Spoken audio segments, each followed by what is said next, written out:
Je m'appelle Catherine Laurent, j'habite à Rémilly et je suis responsable de la catéchèse de l'enfance de ma communauté de paroisse. Pour moi, Saint-Nicolas est le plus doux de tous mes souvenirs d'enfance. Il représente de joyeux souvenirs en famille, où nous attendions avec impatience de recevoir nos friandises, le matin, ce dimanche en particulier.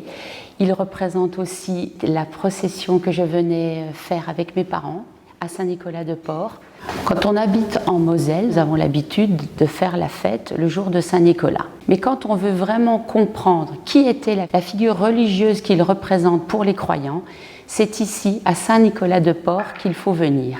Car au-delà de la fête populaire qui a lieu en journée, quand la nuit tombe, nous voyons les pèlerins se rassembler et descendre à pied vers la basilique. Puis nous nous retrouvons, nous sommes extrêmement nombreux, il y a foule, nous achetons notre cierge et nous attendons patiemment le début de la procession. La messe commence et le moment tant attendu où retentit le refrain que nous connaissons tous par cœur et nous commençons à chanter cette infinité de couplets et nous essayons de nous déplacer dans la basilique, même si avec toute cette foule, c'est un petit peu difficile. Quand les reliques passent à notre hauteur, c'est un moment de grande ferveur. Nous nous inclinons respectueusement devant les reliques et tous ensemble, en soulevant notre flambeau, quand nous entonnons le refrain, c'est vraiment plein de ferveur que tous ensemble nous communions et que nous rendons grâce à notre grand saint. Saint Nicolas est un personnage qui a vécu au IIIe siècle après Jésus-Christ. Son désir profond était d'être ermite et son oncle, qui était lui-même évêque, l'a incité à la prêtrise et à lui succéder au poste d'évêque. Il a sillonné tout le pourtour méditerranéen et c'est là que j'ai eu tout à fait par hasard la chance de le découvrir dans la basilique de Bari. Et j'ai pris conscience qu'au-delà de la Lorraine, il était vénéré dans le bassin méditerranéen, particulièrement dans cette ville de Bari. Et ça m'a donné envie d'encore plus en connaître sur sa vie.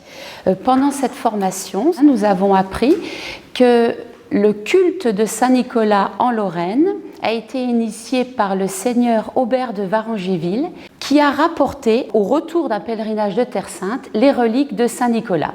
Et nous avons d'ailleurs appris que la ville ne s'appelait pas Saint-Nicolas-de-Port, mais seulement Port, car elle était le port de Nancy. Puis c'est le seigneur de Réchicourt qui a eu l'idée d'initier la première procession en 1245. C'était pour rendre grâce à sa vie qui avait été épargnée lors des croisades.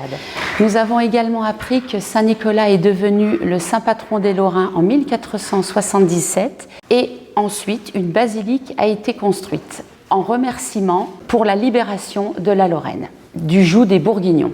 Une jeune fille du pays, Camille Crouet, a aussi eu une grande importance. Cette jeune fille, c'est une jolie histoire, une jeune fille de Saint-Nicolas-de-Port qui travaillait dans le café de ses parents, a rencontré l'amour de sa vie, un Américain, un soldat. Ils se sont mariés, l'Américain l'a emmené avec lui aux États-Unis, il était milliardaire. À sa mort, avec l'héritage de son mari, elle a été d'un grand secours pour la basilique et a permis de nombreuses rénovations. Depuis plus de 700 ans, la procession à Saint-Nicolas-de-Port a lieu fidèlement. Cette année, nous aurons la joie de participer à nouveau à la 778e procession à Saint-Nicolas-de-Port. Jamais elle n'a failli, même pendant la Révolution française.